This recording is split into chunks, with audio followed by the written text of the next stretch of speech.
Some questions in some Manchester United fans' minds that why on earth is Manchester United still interested in Carlos Baleba? Like, why on earth is this guy's name still in Manchester United list of priority target? Like, why?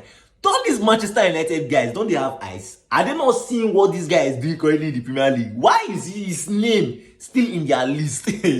Now, guys, let me explain something to you. Just because you see a new phone that somebody bought for like 6 months or 7 months, the phone start hanging.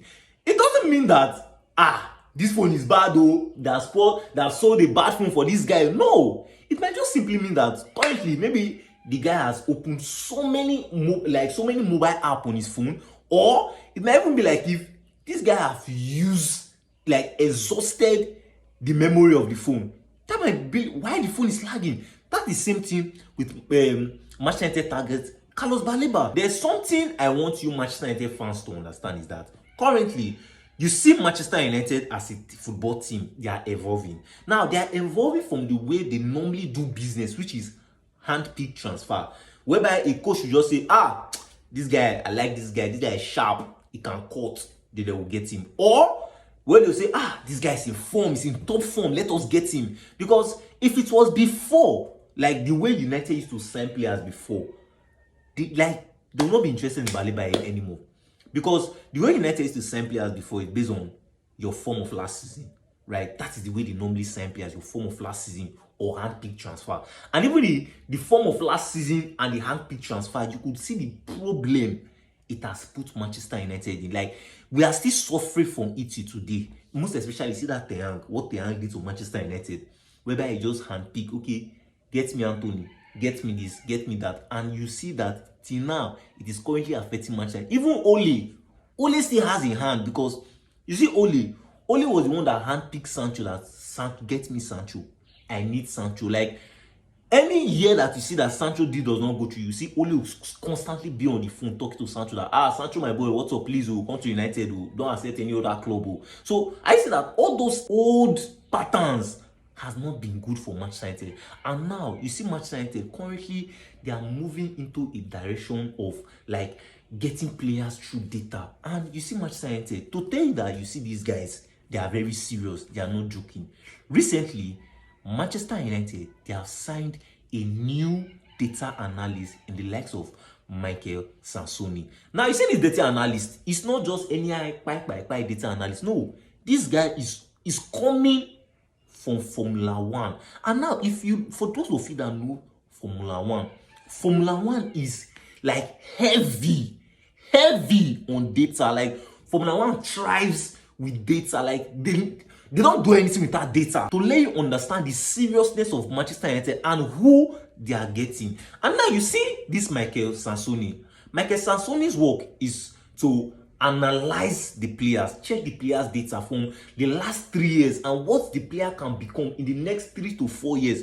Because you see there's Ineos are looking at that, we are tired. We cannot be signing players using 50 million, 70 million to sign players, and at the end of the day, zero productivities. You understand me? So that's why they brought in this guy. And now they have carried Carlos Baleba and give to this guy. Okay, bro, analyze this guy. And now you see this Michael Sansoni. He has let Manchester United board understand that, see, the last thing you could do is to miss out on Carlos Baleba, because this guy is very good. He has the potential to even be better than the likes of Declan Rice and Moses Caicedo. And he also gave example that, in as much as you are seeing this guy performing like this guy is currently just deep in form. Like, his form has dipped badly, and his deep in form can be a cause of anything. Maybe the Manchester United move that failed in the summer transfer window, or maybe his girlfriend broke up with him. Continue going on with this video. If you have stayed up to this point, please hit the like button. If you haven't subscribed, subscribe. There can be many factors for him dipping in form. Not that, okay, he's not good or he's not good enough, right? And I think you see this guy, he also give example with the likes of Declan Rice, with the likes of Caicedo. And told that, you see Caicedo, the way Caicedo is right now, the way he's currently playing in Chelsea right now, was this the way he was playing in Brighton? No, even the likes of McAllister was somehow ahead of him, ahead of Caicedo when he was in Brighton. He even went to Chelsea. His first first 12 months or his first year, he was not like the Caicedo of now. They were there, are you sure Chelsea are not made 100 and something million so? But now look at Caicedo. He's arguably the best midfielder. Even still look at Declan Rice at West Ham. We all knew that yes, Declan Rice was good at West Ham. But now, have you seen how Declan Rice has madly evolved in Arsenal? Have you seen the way he has madly evolved? So these guys now showed Sergeant Ratcliffe and Ineos this data and be like, oh, you guys should get this guy. This guy is just deep in form. And you cannot say, okay, you want to use his current form to say, okay, you will not sign him. Because now, let us take an example of Ronaldo. Now, when Ronaldo left Manchester United and went to Al-Nassr, bro, Ronaldo's form was down. Ronaldo's form was deep. In fact, Ronaldo, if Ronaldo see goal, he cannot score it. That was how bad Ronaldo was. Why do you think he was having issues with the hand? Because in as much as you are the best player in the world, right? If you are not scoring goals, your coach should be having issues with you. Your coach should want to like sub you out, like come outside, right? Because Ronaldo was not scoring goals. I think, and that period was when he had a child. Like it was supposed to be a twin, but one did not make it. So that particular thing now like affected Ronaldo's like performances. And what happened? Ronaldo deep in form, and he was not playing. So now, would you tell me now that Al-Nassr will not be like, Ronaldo, this one Ronaldo is not scoring goals now? How many goals has he scored? He played the whole of the World Cup. I think he scored only one goal. I did not even score. This guy, are you sure this guy is not finished? Right? Al-Nassr could easily just think that way that this guy is not good anymore. But what happened? They still signed him because they understood that this guy is good and his form just dipped. As a Manchester United fan, bro, I will tell you for free.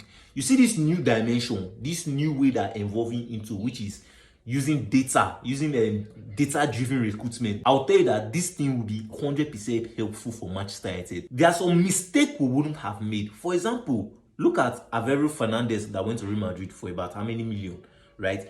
Manchester United couldn't have like sold him. Look at the likes of James Garner that is balling for Everton. As when we had this setup down, you see this our youngsters, we wouldn't have sold him. Okay, let me shock you. Do you know that Eric Ten Hag was telling Ineos, the time when Ineos was just creating their setup with the likes of Wilcox, Omar Baranda, and Vivel? Do you know that Eric Ten Hag told Ineos that they should sell Amad Diallo? And when they told them Jason Wilcox, they just laughed at Eric Ten Hag that, this guy is not serious. The highest thing that could have happened, and which was what they were planning to do, as when they left Eric Ten Hag in January, was that they could have just loaned out Amad Diallo, and you could see it that's exactly what they did with the likes of Harry Amas. If you've not still subscribed, kindly hit on the subscribe option. It's going to be on this part of your screen. Smash on the like button, give this video a thumbs up. Stay tuned for our next updates, and you're watching Everything Football.